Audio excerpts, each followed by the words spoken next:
চারিদিকে পানি, কিন্তু কোথাও খাবার পানি নাই। পৃথিবীর 4 ভাগের 1 ভাগ স্থল এবং 3 ভাগ জল হওয়া সত্ত্বেও সারা বিশ্বে প্রচুর পরিমাণ খাওয়ার পানির ঘাটতি আছে। আর কোস্টাল এরিয়াতে এই ঘাটতি চরম মাত্রায় বিরাজমান। আর আমরা জানি নির্মাণ কাজে সাধারণত খাওয়ার উপযোগী পানিই ব্যবহার করা হয়।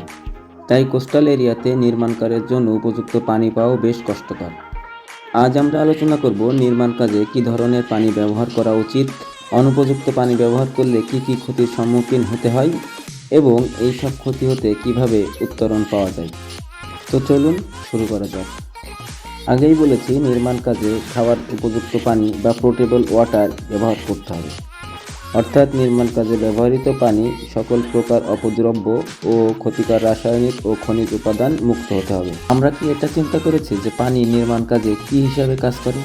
হ্যাঁ, নির্মাণ কাজে পানি বাহক বা সহায়ক হিসাবে কাজ করে।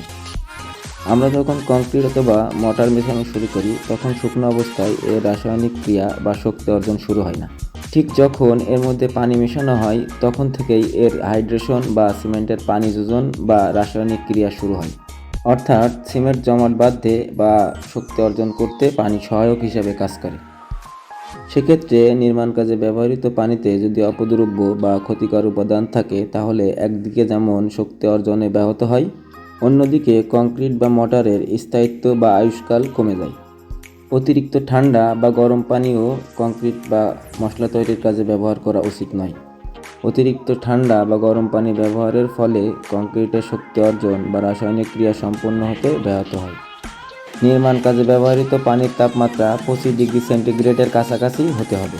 ঘোলা বা ময়লাযুক্ত পানি কংক্রিট বা মর্টারে ব্যবহার করলে এর শক্তি ও স্থায়িত্ব কমে যায়। ফলে এই ধরনের পানি কংক্রিট বা মর্টারে ব্যবহার করা উচিত নয়।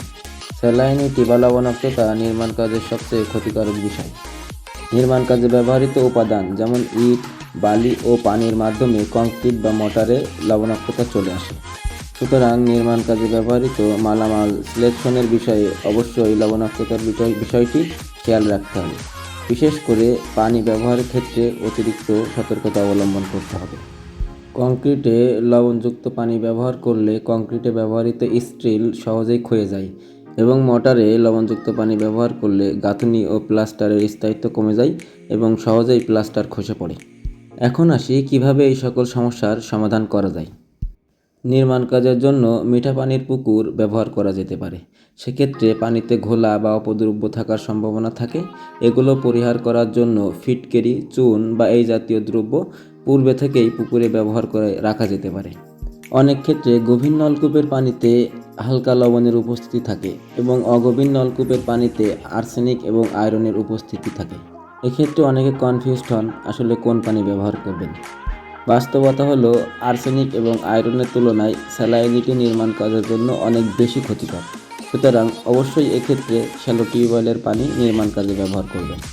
লবণাক্ততা পরিহার করার জন্য নির্মাণ কাজে ব্যবহৃত মালামাল যেমন ইট, বালি ও খোয়া পর্যাপ্ত পরিমাণ মিঠা পানি দিয়ে ধুয়ে নিতে হবে।